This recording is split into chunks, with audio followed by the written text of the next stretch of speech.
ጌታ ሆይ ሃይማኖት የሚያስክድ መከራ ሳይመጣብን ጌታ ሆይ ቶሎ ወደዚች ከተማ ውሰደን ብንለው አይሻል? ይሻላል አይሻል? አዎ የሚያስጨንቅ መከራ መጥቶ አንተን ሳንክድህ ጌታ ሆይ ናና ውሰደን ብንለው አይሻል? እንዳመንህ እንዳስቀደስህ እንደቆረብን ቤተ መቅደስ እንደተመላለስ የዚህ ዓለም ሐሳብ ሳያታልለን የዓለም ምኞት ሳይማርከን የዓይን አምሮት ሳያስቀረን አንተን ብቻ እያየን ጌታ ሆይ እባክህ ናና ውሰደን ብንለው አይሻል? ሳንጠራጠር ሳንክድህ በመከራዎች ብዛት የሚመጣውን ዓለም ትተን ለዚህ ዓለም ሳንገዛ እባክህ ጌታ ሆይ አሁን ናና ውሰደን ብንለው አይሻል? እንዳመን ነው ብንሞት ንጹህ እንደሆነን ብንሞት እንዳገለገል ነው ብንሞት እንደተገዛንለት ብንሞት እንደፈራ ነው ብንሞት ናና ውሰድ ውሰድ ጌታ ሆይ ቶሎናማ በዚህም አንጻር ብንለው ግሩም አይደል? አንተን ከምናጣ ይህን ከተማተን አንተ እንድናገኝ ይሄ ዓለም ከሚማርከ ማርኮን ከሚያስቀረን ከዚህ ሁሉ ከተማ በአፋ ሆነን ከምንጣል ጌታ ሆይ ፈጥነህ ናና ውሰድ እንሞት እንደዚያ ብንለው ነው ወይስ እዚህ ከተማ መቅረት ነው የምትፈልጉት? እንጃ። ሴትዮዋ አሉ መድኃኔዓለምን አገኙት አሉ መንገድ ላይ ቁንጥንጥ አሉ ሲያዩት ምን ነው አላችሁ አሉ እድሜ ስጠኝ አሉት አሉ እድሜያቸው 60 ነበር አሉ ያኔ ስንት ልስጥሽ 20 ወዲያው ሰጣቸው በጣም ደስ አላቸው ስንት ሆኑ 80 አሁንም ደግሞ ፍንቅንቅ አሉ መቼም የልብ አውቅ አይደል መድኃኔዓለም ምን ነው እንደው ጌታ ሆይ በነካጅህ ምን አለበት ደግመኝ ስንት 20 እሳቸውም ያለ 20 ያውቁም መሰል ጌታችን ጨመረላቸው ስንት 100 አሁንም በቃ ብክን አሉ ልባቸው እኔ ደግሞ እንደው ቁጥር አላቅም አሉ እንደ ተስፋዬ ካሳ ነው መሰል አሁንም ሲጨነቁ ሲያቸው ምን ነው አላቸው መድኃኔዓለም ጌታ ሆይ አቤት እንደው ይሄን ሰጠኛል አዎ ምን ነው ምን አለን እኔን ግን እርስት ብታረገኝ እዚህ ብትረሳ ብትረሱ ትፈልጋላችሁ ወይስ ብትሄዱ አልወስዳችሁም አይዟችሁ በዚህ የምትኖር ከተማ የለችንም ትመጣ ዘንድ ያላትን በሉልኝ እስኪ አትፈልጓት በልቦናችን ይሳለብን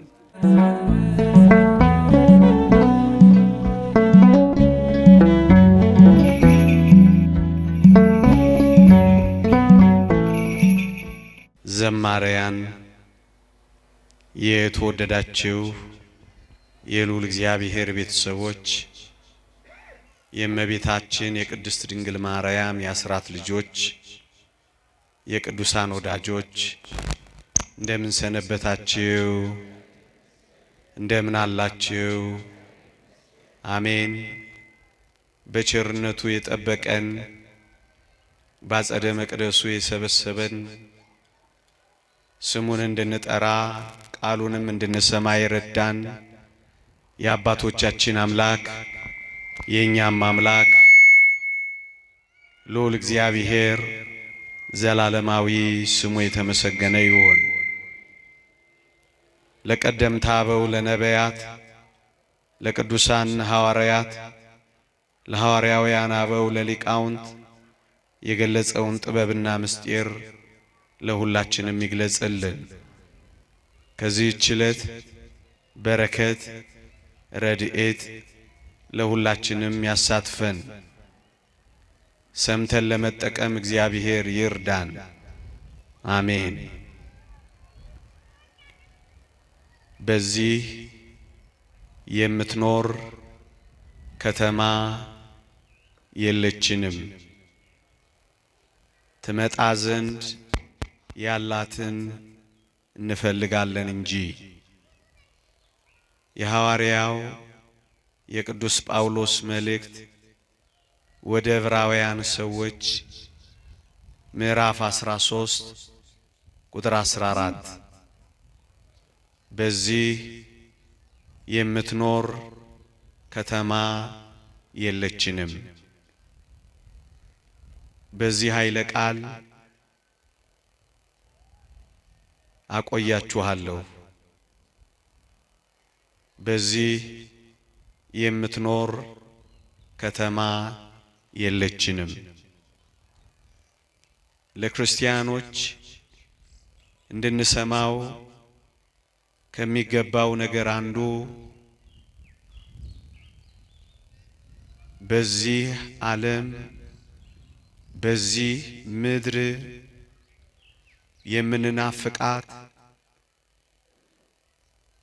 ሌላ ከተማ እንደሌለችን ይልቁንም ግን በተስፋ የምንጠብቃት ልባችን የሚናፍቃት በዚያ ለዘላለም እንድንኖር የምንጠብቃት ሌላ የተስፋ አገር፣ ሌላ የተስፋ ከተማ፣ ሌላ የተስፋ ሕይወት እንዳለን አድራሻዋንም ከተማዋንም ማወቅ ይገባናል። በዚህች ምሽት ከብዙ በጥቂቱ ከረጅሙ ባጭሩ ጥቂት ደቂቃ ማቆያችሁ በዚህ የምትኖር ከተማ የለችንም፣ ትመጣ ዘንድ ግን ያላትን እንፈልጋለን። የምንፈልጋት ከተማ አለችን። በዚህ ሳምንት ሁላችሁም እንደምታውቁት ስለ ጌታችን መምጣት በቤተ ክርስቲያን ተምራችኋል። ከዛው ጋር የተያያዘ ሐሳብ ነውና ነገሩን ለማጽናት እኔም ባነሳው ወደድኩ። ጌታችን በዚህ በማቴዎስ ወንጌል ምዕራፍ 24 ላይ የመጨረሻ ምልክት ለቅዱሳን ሐዋርያት ሲነግራቸው ድንጋይ በድንጋይ ላይ ሳይፈርስ ሳይወድቅ አይቀርም ነው ያላቸው። እውነት ነው። ያማረው መቅደሳቸው ፈርሷል። እውነት ነው። አይተውት የተደነቁበት መቅደሳቸው እንዳልነበር ሆኗል። ጌታችን የጀመረው በልባቸው ውስጥ ስለ መቅደሳቸው የነበረውን የገነን አመለካከት በማፍረስ ነው የጀመረው። ነገሩ ከዚህ ቢጀመር ተገቢ ነው ወገኖቼ። ይህንን ማሰላሰል ጠቃሚ ነው ወገኖቼ። የምንመካባቸው ነገሮች ይፈርሳሉ። የተመረኮዝናቸው ነገሮች ይሰበራሉ። በእጆቻችን አፋችንን የጫንባቸው ያስደነቁን ያስገረሙን የዚህ ዓለም ጉዳዮች አንድ ቀን ያከትማሉ።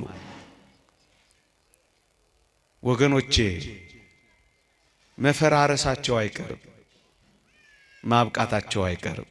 ከሱን የጀመረው ጌታችን ይልቅ ምን አለበት እግዚአብሔርን ቢያደንቁት ኖሮ? ይልቅ ምን አለበት እሱ ሊሰራ ያለውን ነገር ቢመሰጡበት ኖሮ? ልባቸውም ቀለባቸውም ሐሳባቸውም ያለው የሰሩት መቅደሳቸው ላይ ነው። ግን እኮ የሚፈርስ ነው ወገኖቼ። የኔና የናንተ ልባችን፣ የኔና የናንተ ሐሳባችን፣ የኔና የናንተ መንፈሳችን፣ የኔና የናንተ ናፍቆታችን፣ የኔና የናንተ ትኩረታችን በዚህ ዓለም ላይ ይሆን? እመኑኝ፣ አንድ ቀን መፈራረሱ አይቀርም። አንድ ቀን መነቃቀሉ አይቀርም። አንድ ቀን መውደቁ አይቀርም። አንድ ቀን መጥፋቱ አይቀርም። ለዚህ ነው ጌታችን ከሚፈራርሰው ነገራቸው፣ ከተመኩበት ትምክህታቸው፣ ከተደነቁበት መደነቃቸው ዘወር ሊያደርጋቸው እንዴት ተናገራቸው። የተወደዳችሁ ኦርቶዶክሳውያን፣ በምድር የተደነቅንባቸው፣ ደግሞም የተሸነፍንባቸው፣ ደግሞም የተመካንባቸው፣ ደግሞም እጅ የሰጠንባቸው የቱም ነገር አንድ ቀን ማብቃቱ አይቀር።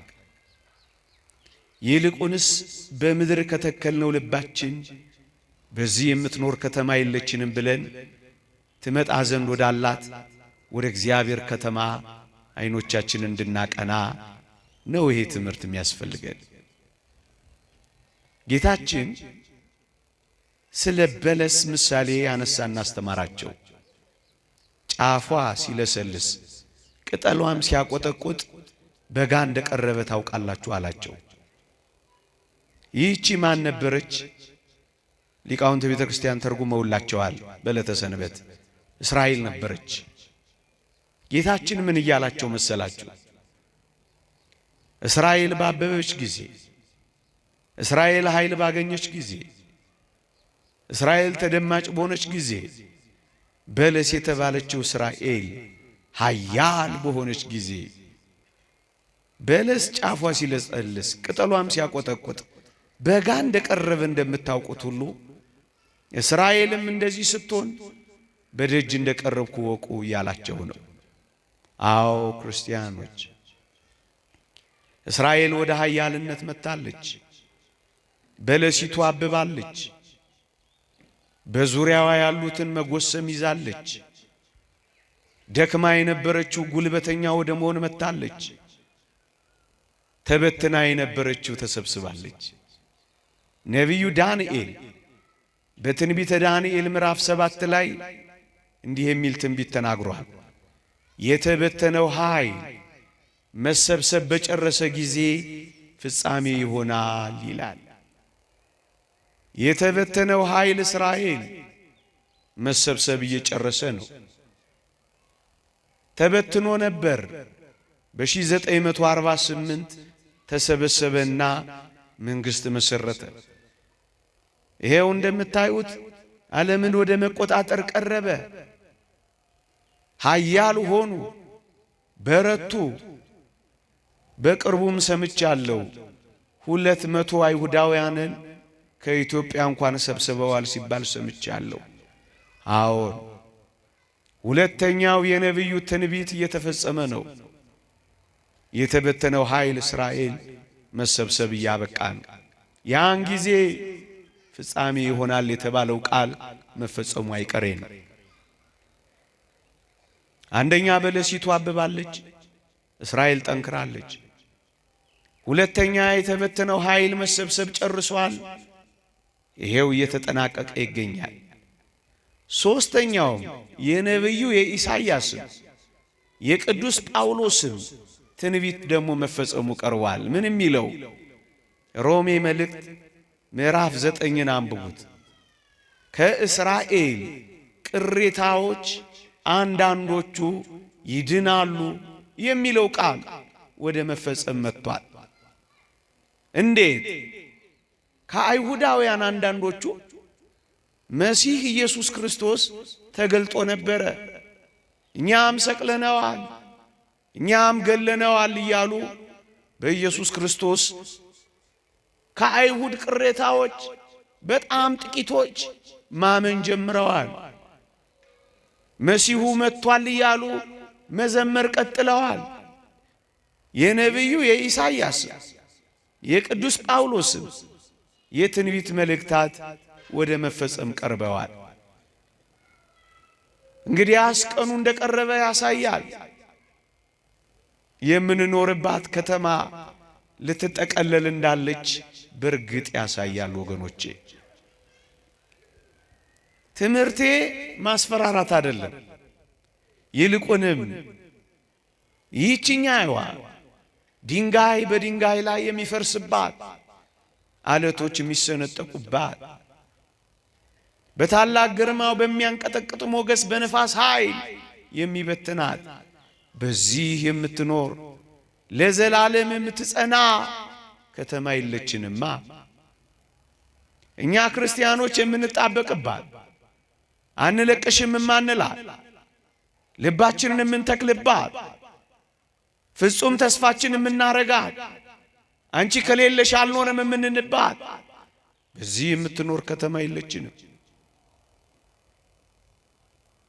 እቺ ከተማ ወይም እቺን ዓለም ማለቴ ነው በጨለማው ዓለም ገዢ በዲያብሎስ እየተያዘች እንደሆነ ያስታውቃል። ሐዋርያው ቅዱስ ጳውሎስ የጨለማው ዓለም ገዢ ብሎታል። ዲያብሎስ በክፋት እየባሰች፣ በነገር እየጠቆረች፣ በመከራ እየወየበች፣ በወንጀል እየጠለሸች ደግሞም እየከሰመች ናት ያለችው። ያቺ መኃልየ መኃልይ ሰሎሞን ላይ እንዳለችው እንደዚያች ሙሽሪት ትመስላለች። ፀሐይ መልኬን አጥቁሮታል አክስሎታልና አትዩኝ እንደምትለው እንደዛች ሙሽሪት ትመስላለች። ጠቁራለች፣ ጨልማለች፣ ብዙ ብርሃን የላትም፣ በጨለማ ትመላለሳለች። የጽድቅ ሥራ ርቋታል፣ ከንቱነት በስቶባታል፣ ጨለማ የወረሳት መስሏል። እዚህም እዚያም ጨለማ፣ እዚህም እዚያም ደስ የማያሰኙ ወሬዎች፣ የጨለማው ዓለም ገዢ ሥራዎች በዓለማችን ላይ ነግሷል። በዚህ ምክንያት ይህች ዓለም በጨለማው ገዢ ቁጥጥር ውስጥ የምትገባ ትመስላለች። ታዲያ በዚህ በጨለማ ውስጥ የምትኖር ከተማ አለችን? ክርስቲያኖች የለችንም። ታዲያ የኔና የናንተ ከተማ ማን ናት? የምትመጣው ናታ። እሷ ምን አይነት ናት? ጨለማ የሌለባት ከተማ። እሷ ምን አይነት ናት? የብርሃን ጎርፍ፣ የብርሃን ሿሿቴ የሚጎርፍባት ከተማ፣ ብርሃን የሆነች ከተማ፣ የማያጥበረብር ብርሃን፣ የማያቃጥል ብርሃን፣ የማይበዘብዝ ብርሃን፣ የማያስጨንቅ ብርሃን፣ የብርሃን ከተማችን እሷን ነው የምንፈልገው። በዚህ ዓለም የምትኖር የጨለማ ከተማ የለችንም። እናስ የብርሃኗን ከተማ እንፈልጋለና። እሷ ማን ናት? የምትመጣው ሰማያዊት ኢየሩሳሌም ናት። ብርሃኗ ማን ነው? ቅዱስ ዮሐንስ በራእዩ አንድ አስደናቂ ነገር ይነግረናል። ምን ይላል? በጉ መብራቷ ስለሆነ ፀሐይና ጨረቃ ሊያበሩላት አያስፈልጋትም የሚላት ከተማ ናት። ነቢዩ ኢሳይያስም ተናግሮላታል። ፀሐይ በቀን አበራላትም፣ ጨረቃም በሌሊት አያስፈልጋትም፣ ከዋክብትም በሰሌዳዋ ላይ አይነጠፉላትም። በጉ ኢየሱስ ክርስቶስ መብራቷ የሆነላት ከተማ እሷን እንፈልጋታለን ይላል። ወጥቶ የማይጠልቅ ብርሃን ኢየሱስ ክርስቶስ፣ አብርቶ የማይጨልም ብርሃን ኢየሱስ ክርስቶስ፣ ነግቶ የማይጠልቅ ብርሃን ኢየሱስ ክርስቶስ፣ ወጥቶ የማይበዘብዝ የማያጥበረብር ብርሃን ኢየሱስ ክርስቶስ መብራቷ የሆነላትን ከተማ አትናፍቋት? ምን አይነት ትሆን እቺ ከተማ? አምላኳ መብራቷ የሆነላትን ከተማ ማየት አትፈልጉ? ብዙ የብርሃን ከተሞች የሚባሉ የዓለማችን ከተሞች አሉ። ከ5 ዓመት በኋላ ዓለማችን ውብ ከተሞች ይሆናሉ ተብላ መከራዋን እየበላች ነው። ታላላቅ ስማርት ሲቲዎች ዓለም እየገነባች ነው።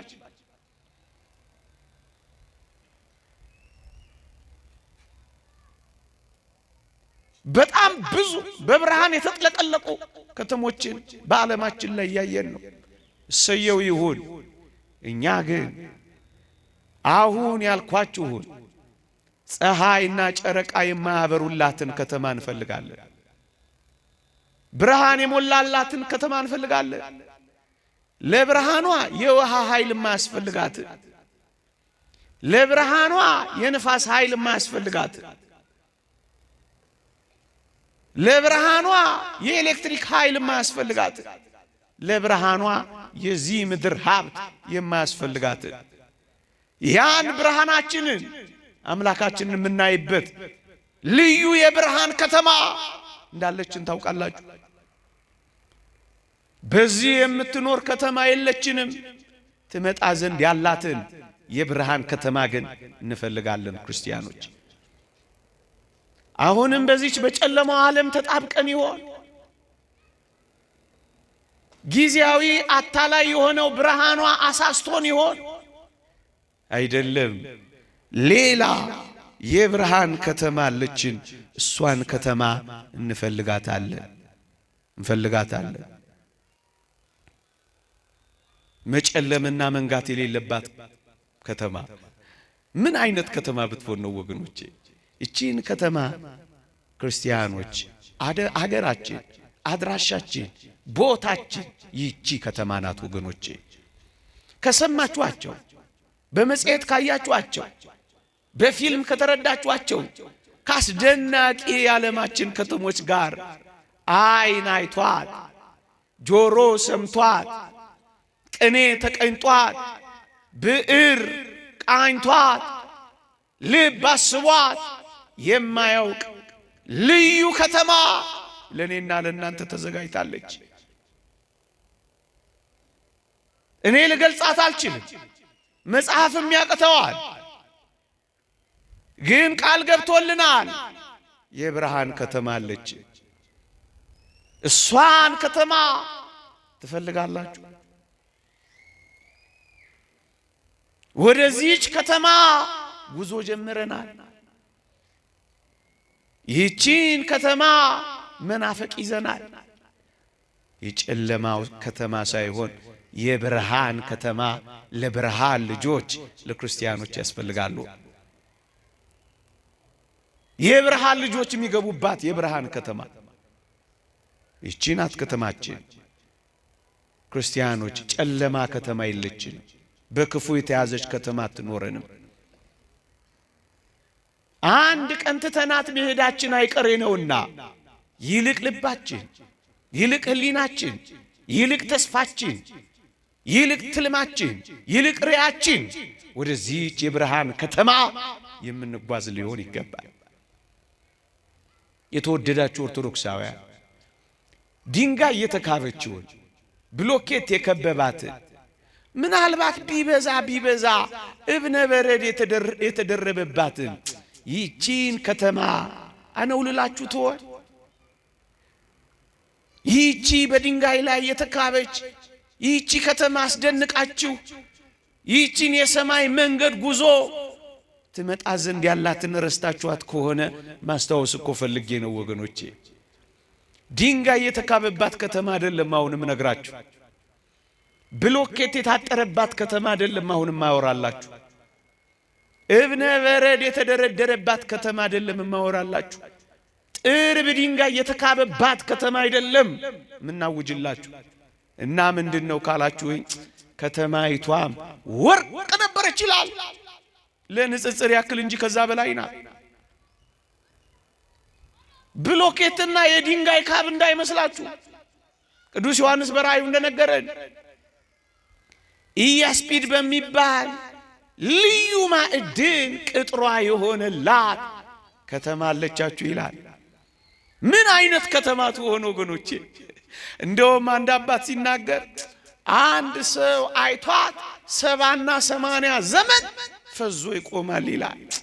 ፈዘን የምንቆምባት እያደነቅን ሕይወት የምንረሳባት እግዚአብሔር ለሞተላቸው ልጆቹ ያዘጋጃት ምን አይነት ከተማ ትሆን ወገኖቼ?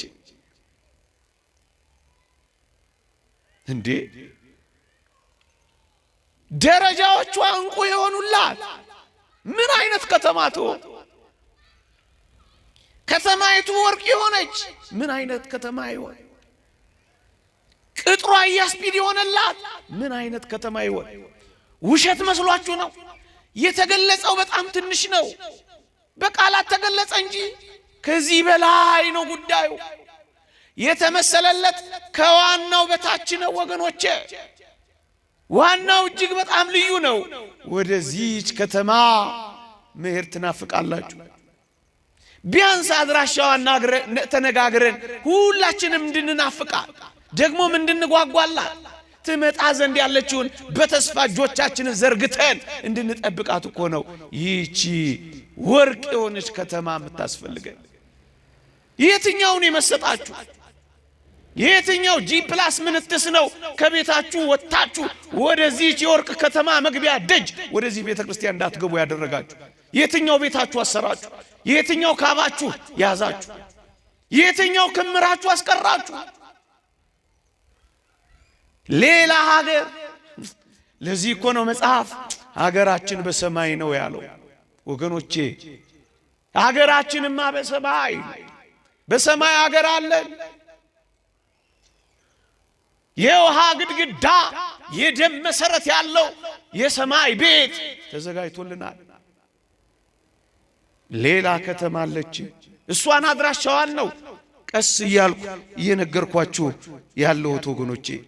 በዚህች አሁን በምንኖርባት ከተማ የተወደዳችሁ ኦርቶዶክሳውያን ምን እንዳለ ታውቃላችሁ? አዎን፣ በዚህች በሚኖሩት ላይ ቅዱስ መጽሐፍ እንደሚናገረው ይልቁንም በመጨረሻው ዘመን መፍራትና መንቀጥቀጥ ዝንጎችን ያዛቸው እንዳለ የተዘናጋነውን መፍራትና መንቀጥቀጥ ሳይዘን አይቀርም ወገኖቼ። ድንጋጤ አለ፣ ሁከት አለ፣ ፍርሃት አለ፣ መንቀጥቀጥ አለ፣ ስጋት አለ። ምን እንወሻሻለን? ስለ ነገ ስጋት አለን። ስለ ነገ ፍርሃት አለን። ስለ ነገ መጨነቅ አለን።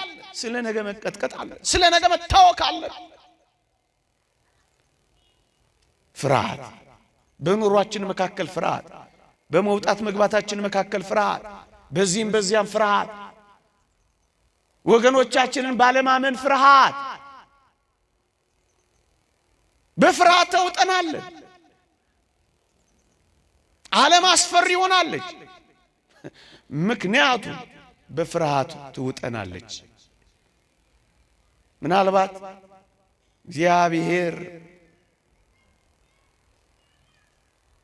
በእኛ በዚህ መካከላችን አላረገውም እንጂ ይኸው በወንድሞቻችን በወገኖቻችን ያለው ፍርሃት ምንኛ ከባድ፣ የቆምንበትን መተማመን ያልቻልንበት ፍርሃት ነው ውስጣችን ያለው። ነገን ከተስፋ ይልቅ ስጋት ሆኖ ፍርሃት ከያዘን ቆየ። ዓለማችን ሁሉ በዚህ ፍርሃት ተይዛለች። የቴሌቪዥናችንን መስኮት ጨክነን አይኖቻችንን ተክለን ማየት ካቆመ ስንት ጊዜ አለ። የእናንተን አላውቅም፣ እኔ ከተቆራረጥኩ ቆይቻለሁ። የሕፃናትን ደምና እንባ ማየት እንዴት ይቻላል? ታላላቅ የዓለም ሚዲያዎች በሙሉ የዜና ሽፋናቸው ፍርሃት ነው። ለወትሮ የተባበሩት መንግስታት በር ላይ የጻፉት ሰይፋቸውን ማጭድ ጦራቸውን ማረሻ ያደርጋሉ ብለው ነበረ፣ ግን አላረጉትም። ሰይፋቸውን ሰርጓጅ መርከብ ሰሩበት፣ ጦራቸውንም ሴጣኑ የሚባል ቢነካ ድምጥማጥ የሚያጠፋ መሳሪያ አመረቱበት። በጦር መሳሪያ ትንንቅ ፍርሃት። ታዲያ እቺ የምንኖርባት ዓለም የፍርሃት ዓለም አይደለች? የሚያስፈራ ያለባት፣ ሰው የሚያስፈራ፣ አውሬ የማያስፈራው ሰው የሚያስፈራው ነው የተገላበጠባት አይደለ?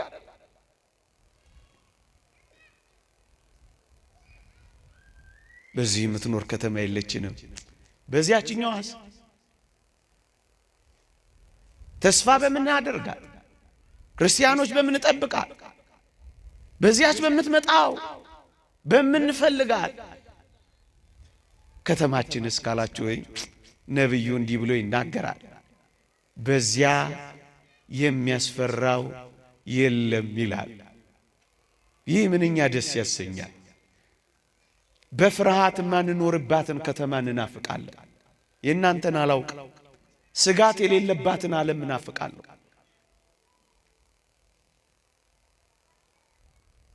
የሚያስፈራው የሌለባትን ዓለም እንፈልጋለን ማለት እኮ ነው እንዴ! ነብዩ ኢሳይያስም ተናግሮላታል እኮ ምን አይነት ፍርሃት!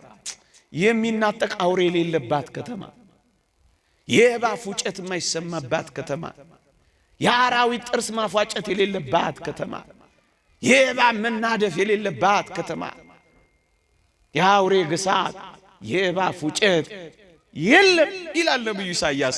ይቺን ከተማ አትፈልጓት፣ ማረፍ አትፈልጉ። በዚህች ከተማን እንፈልጋለን። ምን የሌለባት?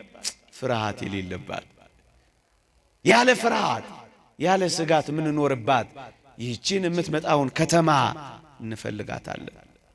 ፍርሃት የሌለባትን ከተማ፣ ጭንቀት የሌለባትን ከተማ፣ ስጋት የሌለባትን ከተማ፣ ህሊናን የሚወጥር ልብን የሚያደክም ፍርሃት የሌለባትን ከተማ። ስለ ልጆቻችን ፈርተናል። ምን ስንቱ አስጨንቅ። ፍርሃት የሌለባትን ከተማ እንፈልጋለን። ፍርሃት የሌለባትን ከተማ እንፈልጋለን። በዚያ የሚያስፈራው የለም። እንዲህ ይላል፣ አንበሳም አይኖርበትም፣ ነጣቂ አውሬም አይወጣባትም፣ ከዚያም አይገኙም ይላል ነብዩ ኢሳይያስ። ክፉዎች አይገኙባትም፣ አጋቾች አይገኙ፣ አስጨናቂዎች አይገኙ። ቺን ከተማ አትናፍቋት።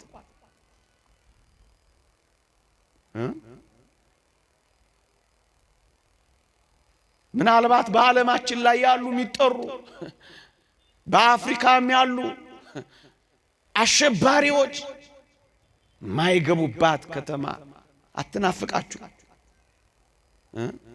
የመሳሪያ ድምጽ ማትሰሙባት፣ ኒኩለር ማብላያ የሌለባት ምን አይነት ከተማ ናት እቺ ከተማ? ሰላም ብቻ የሚጎርፍባት ከተማ፣ ምን የሌለባት፣ ሴራ የሌለባት ከተማ፣ የሰላም ከተማ አልናፈቃችሁ? ሰላም አራባችሁ? ይህቺ ከተማ ከሰላሟ ጋር፣ ይህቺ ከተማ የሚያስፈራው ከሌለበት ደስ የሚያሰኙት ጋር፣ ይህቺ ከተማ ከወርቅ ከእንቁ ከያስጲድ ቅጥሮቿ ጋር፣ ይህቺ ከተማ ከብርሃን ጎርፏ ጋር ለኔና ለእናንተ ተዘጋጅታለች።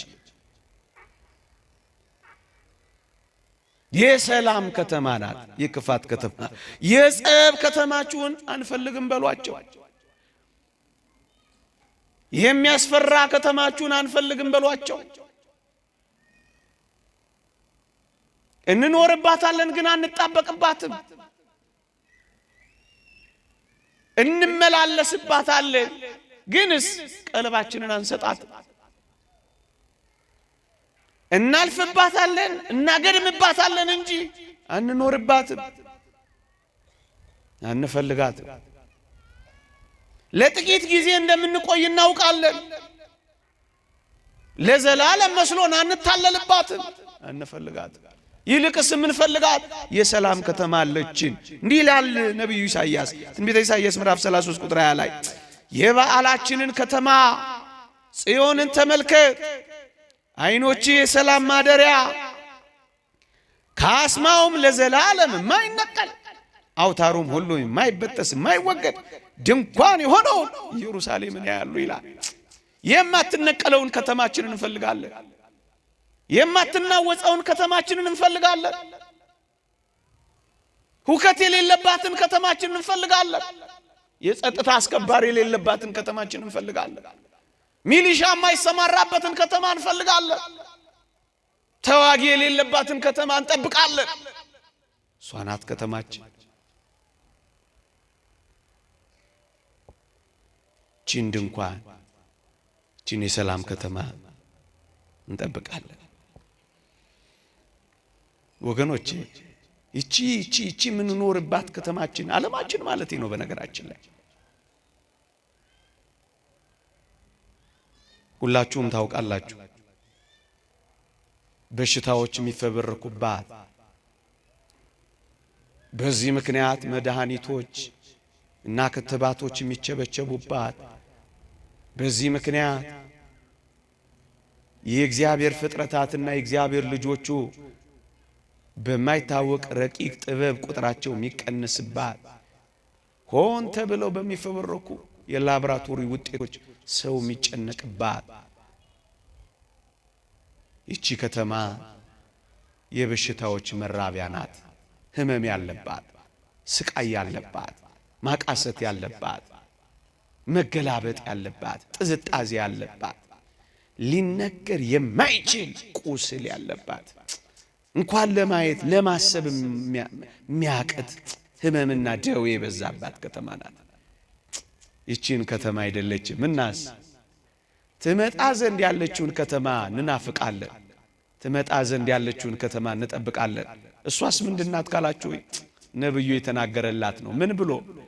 በዚያ የሚኖር ታመም ያለው ኃይልም ይላል። በሽታ የሌለባት ከተማ፣ ያቃሰቱ ዳግመኛ የማያቃስቱበት፣ የካንሰር ሴሎች የሌሉበት ከተማ፣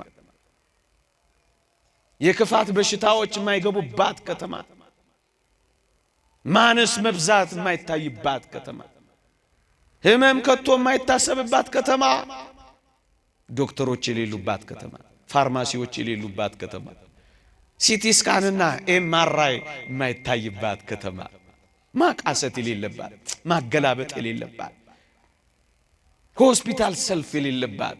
ምክንያቱም በዚያ የሚኖር ታመም ያለው ኃይልም ተብሎ ተጽፏል። ምን አይነት ከተማ ናት? እቺን ከተማ ትናፍቁ። የታመሙ እንደዚሁ ይቀጥሉ፣ እየታመምን እንደዚሁ እንቀጥል። የሆነ በሽታ እየፈፈረኩ ያመጡ እንዲሁ እየገደሉን እንቀጥል። እቺን ከተማ ነው የምትፈልጉ? ከበሽታ ጋር ተጣብቆ መኖር ነው የምትፈልጉ? አልዓዛርን ብትጠይቁት ምን የሚላችሁ ይመስላችኋል?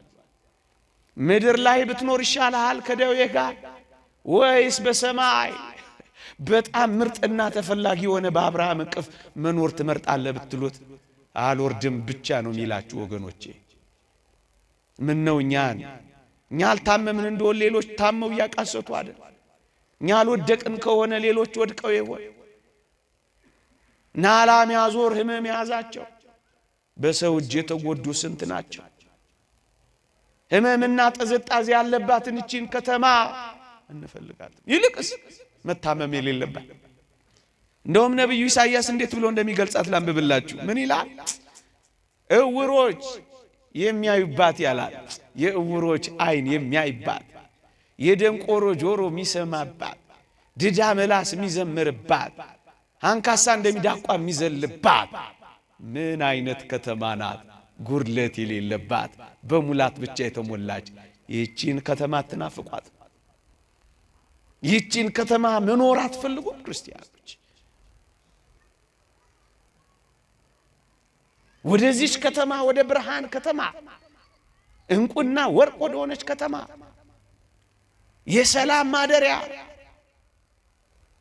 ህመም የሌለባት ከተማ፣ የሚያስፈራ የሌለባት ከተማ አትጨክኑ፣ አትዘጋጁ። ልትመጣ እኮ ብዙ የቀራት እንዳይመስላችሁ። ሊመጣ ያለውም ይመጣል አይዘገይም ተብሎ ተጽፏል። ቅድም ካልኳችሁ ምልክቶች ሌላ በግልጽ በቅዱሳት መጻሕፍት የተጻፉት ቀስ እያሉ መፈጸም ጀምረዋል። ብዙ የሚቀር አይመስልም ወገኖቼ። አሁን ልባችንን፣ ሐሳባችንን፣ መንፈሳችንን ሰብስበን እንዲህ ወዳለችው ከተማ ጉዞ መጀመር የለብን? ከተማይቷን እኮ ነው ማስተዋወቃችሁ። ምናልባት ከናፈቅናል። ስለ አሜሪካ በጣም እየተወራ በጣም ነው ልለናል። ሁሉ ጊዜ እንደምንናገረው አንዳንዶቻችን ኢትዮጵያ ውስጥ ሰው ሆኖ ከመኖር ይልቅ ዋይት ሃውስ ውስጥ ሳር ሆኖ መብቀል ተሽሎናል። ምክንያቱም ወሬው በስቷል። መረጃችን ስለ አሜሪካንና ስለ ዱባይ እንጂ ስለ ኢየሩሳሌም መሆን አቅቶታል። ልባችን የማይናፍቃት፣ ህሊናችን የማይመኛት፣ አይናችን ለያት የማይጓጓው የመረጃ እጥረት ከሆነ እስኪ እናስተዋውቃችሁ እኮ ብለን ነው። በዚህ የምትኖር ከተማ ማይመችን ትመጣ ዘንድ ያላትን እንፈልጋለን፣ እሷን እንጠብቃለን። አሁን የምትኖሩት እኮ ለሷ፣ ብርድ የምትመቱት እኮ ለሷ። ከሁሉ በላይ መንግስተ ሰማያት ከተባለ ከተወደደ ጌታችን ጋር አብረን የምንኖርባት ከተማ፣ ተድላ ደስታችን ከሆነው ፊቱን ከማየት ጋር የምንኖርባት ከተማ ምን ብሎ ቃላት ይገልጸዋል ይሄን ወገኖቼ? ለዚያ እኮ ነው ያ ቅዱስ ሰው አንተን ማየት ተለል ተለል ያደርገኛል፣ ፍቅርህን ማሰብ ይነደኛል፣ አንተን መዘከር ያቃጥለኛል። እንደውም ይሄንን ባሰብኩ ጊዜ ብርን ስበራት ስበራት ይለኛል ይላል ማር ይስሐቅ። ምን ቃላት ይገልጸዋል? ወደዚህች ከተማ ጉዞ ጀምረናል። እውነት ትፈልጓታላችሁ ነው? ከዚህች ዓለም ጋር ተጣብቀናል። ሌላ ከተማ አለች። እቺ የምንኖርባት ከተማና ዓለም አሁን የሐዘን ከተማ ናት። ሙሉ ለሙሉ ከሰማናትና ካየናት ልብ የምታደማ ናት። እንደ ሰው የሰው ነገር የሚገባን ስለ ሰው ግድ የሚሰጠን ከሆነ ምን ነው በሄርኩ የምታሰኝናት።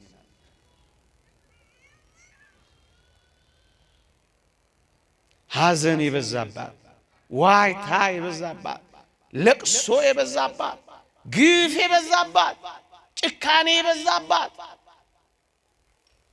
ታዲያ እንዲህ ባለው ሐዘን ውስጥ ለዘላለም ተጥላችሁ መኖር ትፈርዳላችሁ? ምናልባት ዛሬ ስቃችሁ ከሆነ ምናልባት ነገ ደግሞ የኛ የማልቀስ ተራ ይሆን። ምናልባት ዛሬ ፈንጥዘን ከሆነ ነገ የመኮራመት ወረፋኛ ጋር ይደርስ ይሆን። አንተ እንደነሱ እነሱ እንዳንተ አንድ ቀን ቦታ መቀያየር ወረፋው ይደርስ ይሆን። ሐዘናቸው ሐዘናችን፣ ለቅሷቸው ለቅሷችን፣ ስሜታቸው ስሜታችን፣ ህመማቸው ህመማችን፣ ቁስላቸው ቁስሏችን፣ መድማታቸው መድማ ነው። እንደ ክርስቲያን ወግ ነው የምንኖረው። ራሳችንን ከታመሙት ጋር እንቆጥራለን። ይህ እኮ የወንጌል የጽድቅ አንዱ መንገድ እኮ ነው። ሐዘን ሐዘን ሐዘን ይህች ዓለም ጆሮን ጭው የሚያረግ አንዱን ስንሻገረው ወደ አንዱን አለፍነው ስንል ሌላ ጎርፍ፣ አንዱን ተጠለልነው ስንል ሌላው ዶፉ ሐዘን። ታዲያ በዚህች የሐዘን ከተማ በዚህች የሐዘን ዓለም በቃ ዝም ብለን መኖር ነው የምንፈልገው? አይደለም። እንደ እግዚአብሔር ቃል በዚህ የምትኖር በምን በሐዘን የምትኖር ከተማ የለችም። እና ምን እንፈልጋለን?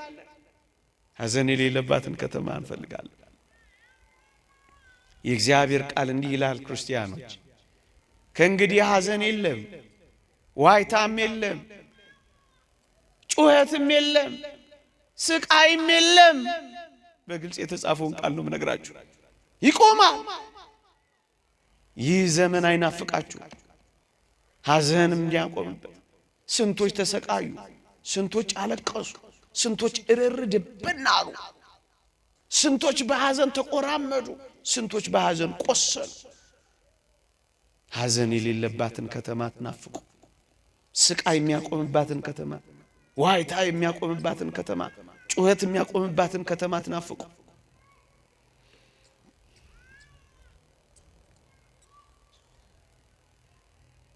እንዴት ይታያል? እሷን እንዲህ ይላል የእግዚአብሔር ቃል፣ እምባዎችንም ሁሉ ከዓይኖቻቸው ያብሳል። ሞትም ከእንግዲህ ወዲህ አይሆንም፣ ሐዘንም ቢሆን ወይም ጩኸት ወይም ስቃይ ከእንግዲህ ወዲህ አይሆንም። እቺን ከተማ ትናፍቁ፣ እቺን ከተማ ትናፍቁ፣ እቺን ከተማ ትናፍቁ።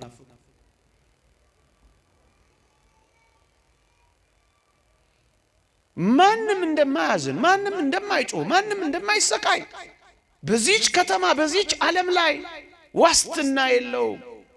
ባለጸጎች ደህይተው አይተናል፣ ዋስትና የለንም።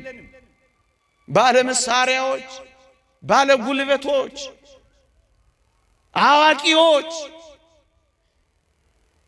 ማንም ዋስትና እንደሌለው አይተናል።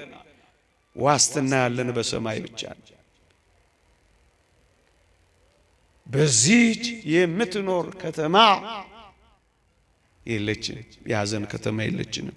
ትመጣ ዘንድ ያላትን እንጠብቃለን፣ ትመጣ ዘንድ ያላትን እንፈልጋለን። ይልቅ የሰርግ ከተማ የሆነችው፣ ይልቅ የዝማሬ ከተማ የሆነችው፣ ይልቅ የደስታ ከተማ የሆነችው፣ ይልቅ የሳቅ ከተማ የሆነችው፣ ይልቅ የፈንጠዝያ ከተማ የሆነችው፣ ይልቅ ሁከት የሌለባት የጸጥታ ከተማ የሆነችው እሷን እንናፍቃለን። የተወደዳችሁ ኦርቶዶክሳውያን፣ ይቺ ከተማ የሰርጋችን ከተማ ናት።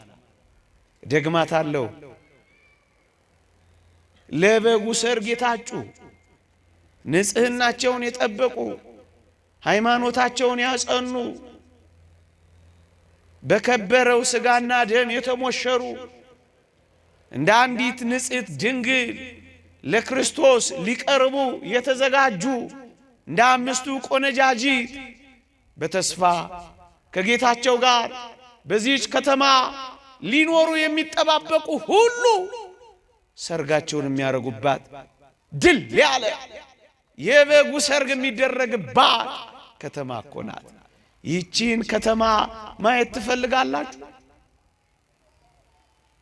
ቅዱስ ዮሐንስ በራእዩ ይህንን የገለጸልን የበጉ ሰርግ ራት ተዘጋጅቷል፣ ቤተ ክርስቲያንን ጥራት ሲል ድምፁ ይሰማል። ለእኔና ለእናንተ የተዘጋጀ ሰርግ አለ። የዚህ ዓለም ሰርግ ምንኛ ያስደስት! ከዚህ ዓለም ሰርግ በላይ የላይኛው የሚመጣው ሰርግ ደግሞ ምንኛ ቃላት ያሳጣ ይሆን? አባፋ የሚባል አባት ልክ ሊሞት ሲል ስሙኝማ በሞቴ ልክ ሊሞት ሲል ሰማዕትነት ሊቀበል ሲል ነጭ ልብስ ለብሶ ወደ ሰማዕትነቱ መድረክ ወጣ።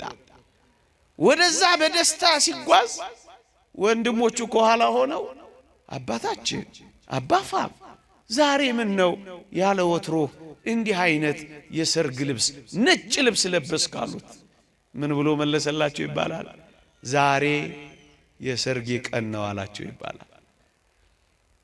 ምእመናን፣ የሰርጋችን ቀን የሚደርስበት ቀን እንደሆነ ታስባላችሁ?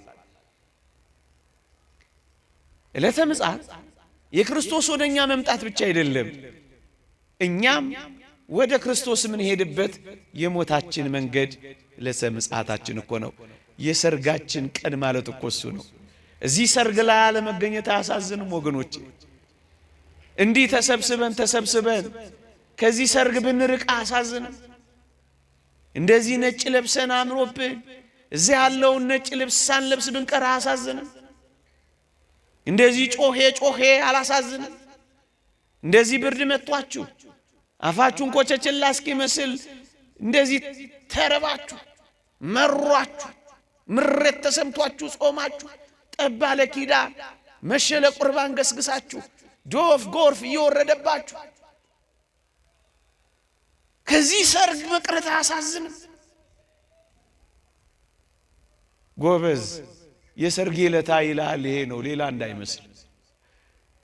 አዎ የሰርግ ከተማ አለች የምንፈልጋት እዚህ ያለ መድረስ ነው መዘጋጀት።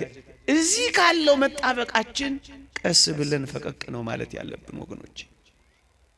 እስኪ በዚህ የሰርግ ቀን በትንሣኤ ተነስታችሁ አብራችሁ መኖር የምትፈልጉ እስኪ እጃችሁን አውጡልኝ። ይሄ መብራት እያበራብኝ ነው፣ እናንተን ለማየት አልችልም፣ እግዚአብሔር ያያችሁ እንጂ። እሺ አውርዱ። ተነስታችሁ ከክርስቶስ ጋር በዚያ ሰርግ መገኘት ትፈልጋላችሁ አይደል? ድምጽ የለም ነው አይደል እንደምትሉ አስባለሁ። እሺ መሞት የምትፈልጉ ደግሞ እስኪ እጃችሁን አውጡልኝ። እንዴ በምን በኩል ልትነሱ ነው እናንተ? ብልጣ ብልጥ ልትሆኑ ነው እንዴ?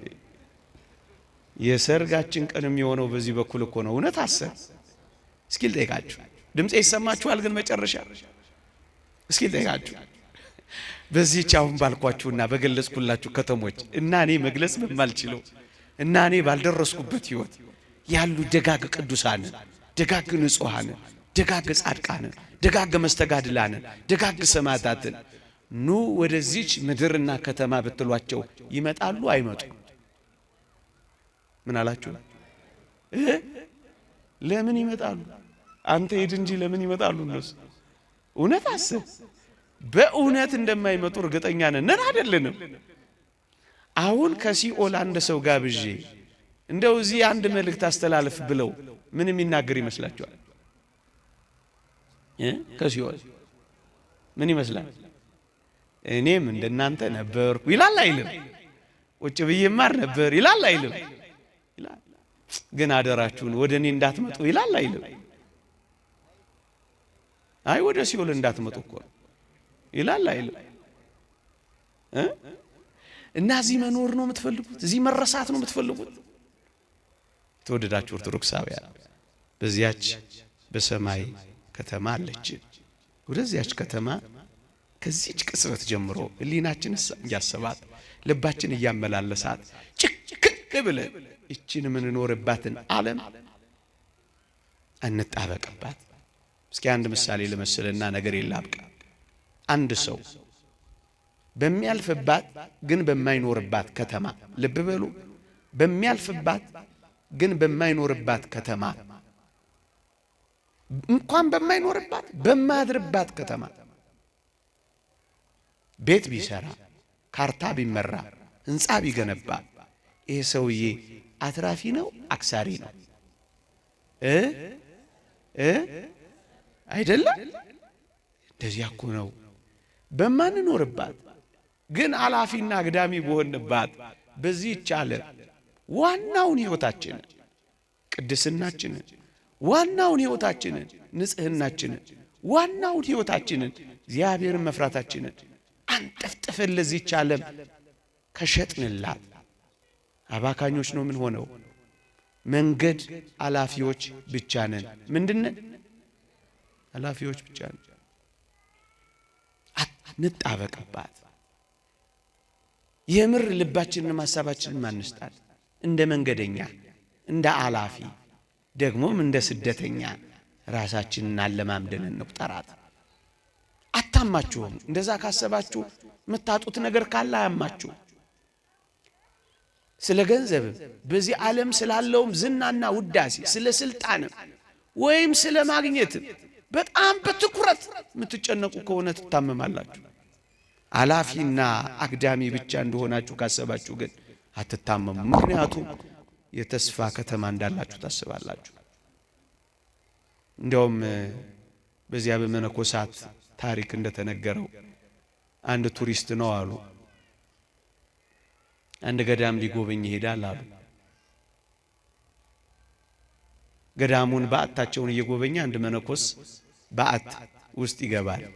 ሲያይ አንድ ሰሌን፣ ትንሽ ማሸለቢያ፣ አንድ ሳህን፣ ጥቂት መቅኑን ንፍሮ መቀበያ፣ አንድ ኩባያ ትንሽ ውሃ መጠጫ ብቻ ያያል።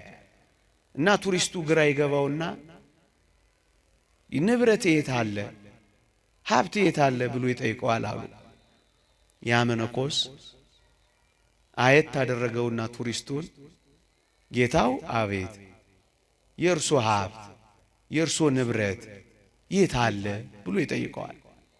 ቱሪስቱ እኔ እኮ እዚህ እናንተ ገዳም ቱሪስት ብቻ ነኝ ይላቸዋል። እሳቸው ምን አሉ? ልጄ ሆይ ልክ እንዳንተ እኔም እዚህ ዓለም ላይ እኮ ምንድነኝ? ቱሪስት ብቻ ነኝ። ስለዚህ ብዙ መሰብሰብ አይገባኝም። ቱሪስት ብቻ ነኝ እና እንዲህ ብንለው አይሻልም? በተለይ እኔ የሚጨንቀኝ ጌታ ሆይ ሃይማኖት የሚያስክድ መከራ ሳይመጣብን ጌታ ሆይ ቶሎ ወደዚህ ከተማ ውሰደን ብንለው አይሻል? ይሻላል አይሻል? አዎ የሚያስጨንቅ መከራ መጥቶ አንተን ሳንክድህ ጌታ ሆይ ናና ውሰደን ብንለው አይሻል? እንዳመን እንዳስቀደስ እንደቆረብን ቤተ መቅደስ እንደተመላለስን የዚህ ዓለም ሐሳብ ሳያታልለን የዓለም ምኞት ሳይማርከን የዓይን አምሮት ሳያስቀረን አንተን ብቻ እያየን ጌታ ሆይ እባክህ ናና ውሰደን ብንለው አይሻል?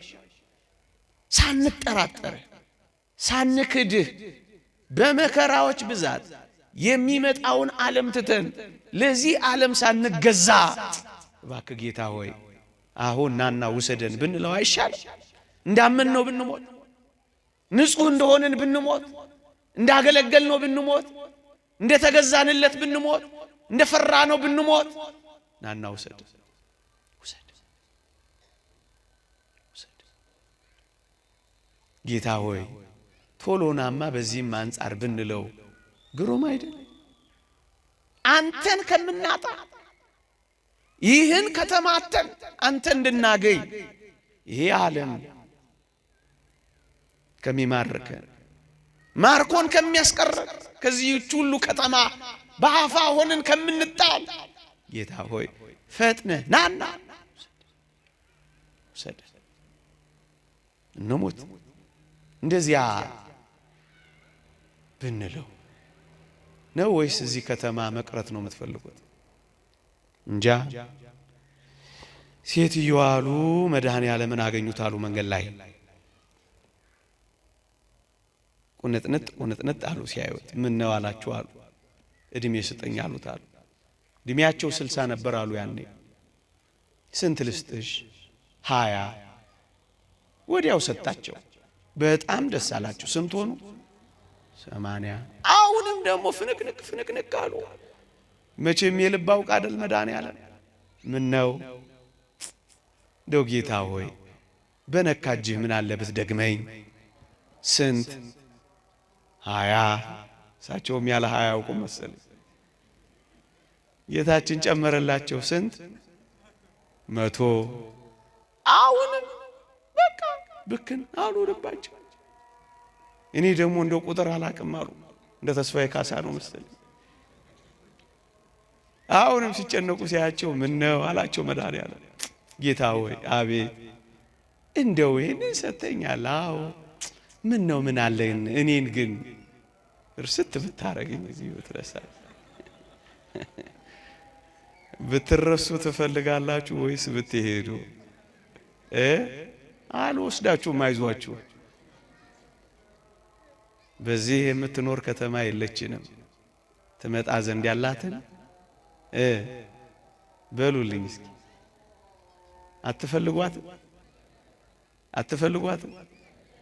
በልቦናችን ይሳለብን። አሜን። ይቆየን።